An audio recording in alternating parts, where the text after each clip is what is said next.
برادران اسلام، ایک مسئلہ معلوم کیا گیا تھا تو میں نے چاہا کہ اس کا جواب دلائل کی روشنی میں دے دیا جائے تو زیادہ بہتر ہوگا۔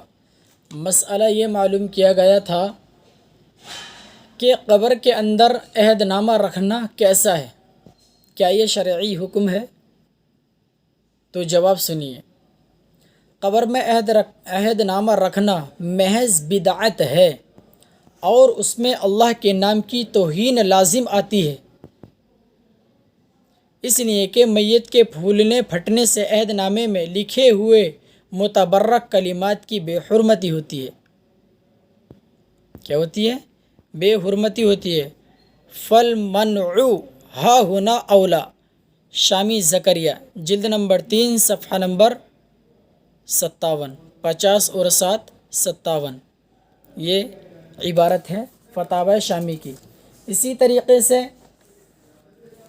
میت جب قبر کے اندر رکھ دی جاتی ہے تو اس کے اوپر بیری کے پتے اور شاخیں قبر میں رکھنا، اس کے بارے میں کیا حکم ہے؟ عام طور سے دیکھا یہ گیا ہے کہ قبر کے اندر میت کو رکھ دیا گیا، تختے لگا کر کے قبر کو پاٹ دیا گیا، اب لیکن مٹی ڈالنے کے لیے تیار نہیں ہے۔ ان سے پوچھا جائے کہ آپ مٹی کیوں نہیں ڈالتے تو بعض لوگ کہہ دیتے ہیں کہ ابھی بیری کی شاخ نہیں آئی ہے، اس لیے مٹی ڈالنے سے ہم رکے ہوئے ہیں۔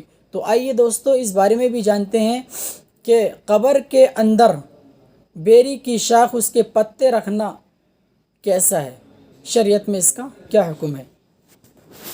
قبر میں بیری کے پتے اور شاخوں کے رکھنے کی شرعاً کوئی اصل موجود نہیں ہے، شریعت میں اس کی کہیں بھی کوئی اصل موجود نہیں ہے، بلکہ یہ بدعت اور روافظ کا شعار ہے جس کا ترک کرنا لازم اور ضروری ہے۔ ترک کرنا، اس کا چھوڑنا ضروری اور لازم اس لیے ہے کیونکہ لوگوں نے اس کو بہت ہی ضروری سمجھ لیا، بلکہ اس کو واجب کا درجہ دے دیا۔ بعض جگہ سنا گیا ہے کہ اس کا رکھنا ضروری ہے، حالانکہ اس کی شریعت میں کوئی بھی اصل موجود نہیں ہے۔ حضرت عمر ابن عمر رضی اللہ عنہما سے روایت ہے، فرماتے ہیں کہ رسول اکرم علیہ السلام نے ارشاد فرمایا، من تشبہ بقوم فہو من، جو شخص کسی قوم کی مشابہت اختیار کرتا ہے اس کا حشر اسی کے ساتھ ہوگا۔ اور بھی بہت ساری احادیثیں یہاں پر ذکر کی گئی ہیں۔ قبر پر پھول ڈالنا کیسا ہے؟ قبر پر پھول وغیرہ ڈالنے کی رسم بدعت ہے، دور نبوت سے لے کر اکابر امت تک اس کا کہیں کوئی ثبوت نہیں ہے، اس لیے ایسی رسم سے اجتناب کرنا ضروری ہے۔ لوگ قبر پر پھول ڈالتے ہیں، میرے بھائیوں قبر پر پھول ڈالنے سے کام نہیں چلے گا، وہاں تو اعمال کا سکہ چلے گا۔ حضرت عثمان بن عفان رضی اللہ تعالیٰ داماد مبارک ہیں، ذو النورین کا لقب آپ کو ملا ہوا ہے۔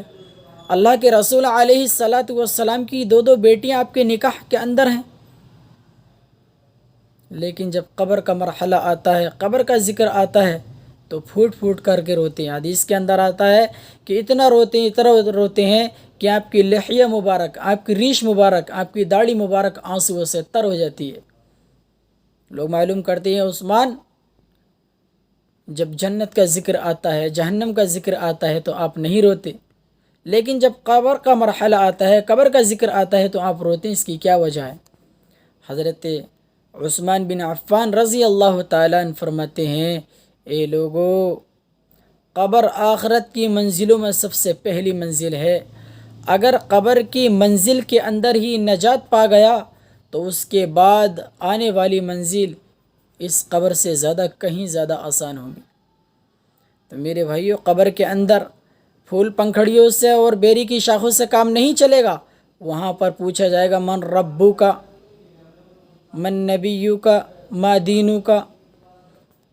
اللہ اور اس کے رسول علیہ السلام کے حکم کے مطابق اگر ہم زندگی گزار کر کے اس دنیا سے جائیں گے تو انشاءاللہ ہمارا استقبال ہوگا، اور اگر اپنی من چاہی زندگی گزار کر کے جائیں گے تو پھر پکڑ ہو جائے گی۔